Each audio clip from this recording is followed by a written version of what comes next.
আসসালামু আলাইকুম সুপ্রিয় দর্শক, এইমাত্র পাওয়া কালবৈশাখী ঝড় ও বজ্রসহ বৃষ্টিপাতের দানবীয় আপডেট আপনাদের সকলকে জানাই আন্তরিক শুভেচ্ছা ও অভিনন্দন। বন্ধুরা, আজকে শনিবার 12 এপ্রিল, আজ সকাল থেকেই আবারও 4-5 দিন ব্যাপী ভয়ঙ্কর তাণ্ডব চালাবে কালবৈশাখী ঝড় ও বজ্রসহ বৃষ্টিপাতের সম্ভাবনা রয়েছে।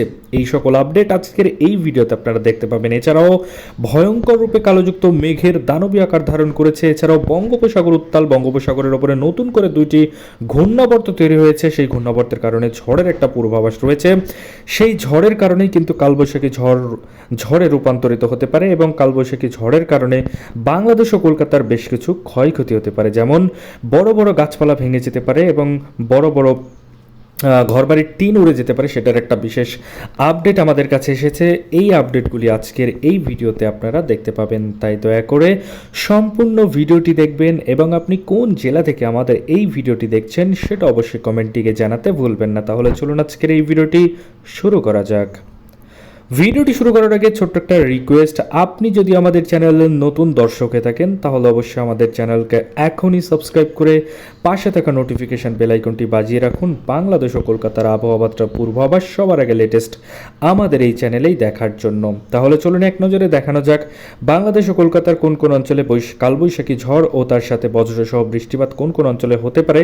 চলুন এক নজরে আমরা দেখে আসি। তো প্রথমে আমরা দেখতে পাচ্ছি রাজীবপুর, বাহাদুরবাদ, নালিতাবাড়ি, জামশেদপুর, জামালপুর, ফুলপুর থেকে শুরু করে বাগমারা, নেত্রকোনা থেকে শুরু করে ময়মনসিংহ, ত্রিশাল এবং আমরা দেখতে পাচ্ছি সিরাজগঞ্জের আশেপাশে দিয়ে কালবৈশাখী ঝড় ও তার সাথে বজ্রসহ বৃষ্টিপাতের সম্ভাবনা রয়েছে। এছাড়াও বিষমপুর, সিলেট থেকে শুরু করে মৌলভীবাজার, লাখাই, মাদান, কিশোরগঞ্জ থেকে শুরু করে কাপাসিয়া, নাগারপুর, পাবনা থেকে শুরু করে রাজশাহী, সিংড়া, বগুড়া থেকে শুরু করে শালকুপার বেশ কিছু জায়গাতে, ফরিদপুর, ঢাকা, কুমিল্লা এবং আগরতলার আশেপাশে দিয়ে ভয়ঙ্কর কালবৈশাখী ঝড় হতে পারে বলে আবহাওয়াবিদরা জানিয়েছে। তার সাথে আমরা দেখতে পাচ্ছি বজ্রসহ বৃষ্টিপাতেরও সম্ভাবনা রয়েছে এই জায়গাগুলোতে। এছাড়াও রংপুরেরও বেশ কিছু জায়গাতে কিন্তু কালবৈশাখী ঝড় ও তার সাথে বজ্রসহ বৃষ্টিপাতের সম্ভাবনা রয়েছে। এছাড়াও কলকাতার সমস্ত জায়গায় সকাল থেকেই ফাঁকা থাকবে, তবে দুপুর 2টার পর থেকে কিন্তু আমরা দেখতে পাচ্ছি বেশ কিছু জায়গাতে কালোযুক্ত মেঘের ভয়ঙ্কর আকার ধারণ করেছে, তার সাথে বজ্রসহ বৃষ্টিপাতের সম্ভাবনা রয়েছে।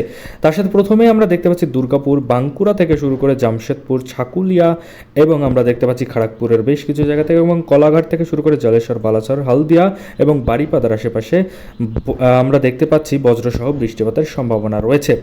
এছাড়াও সন্ধ্যে 6টার দিকে দেখতে গেলে 6টার দিকে বাংলাদেশের কোনো জায়গাতে ঝড় বৃষ্টি হবে না, তবে আমরা দেখতে পাচ্ছি কলকাতার বর্ধমান, শান্তিপুর, আরামবাগ, চন্দননগর, কলাঘাট, কলকাতার আশেপাশে দিয়ে কালোযুক্ত মেঘ জমেছে এবং বজ্রসহ বৃষ্টিপাতের সম্ভাবনা রয়েছে সেখানে। এবং আগামীকালের আপডেট যদি আপনি সবার আগে দেখতে চান, অর্থাৎ রবিবার 13 এপ্রিলের আপডেট যদি আপনি সবার আগে দেখতে চান তাহলে অবশ্যই আমাদের চ্যানেলকে সাবস্ক্রাইব করে সাথেই থাকবেন। ধন্যবাদ সবাইকে ভিডিওটি সম্পূর্ণ দেখার জন্য।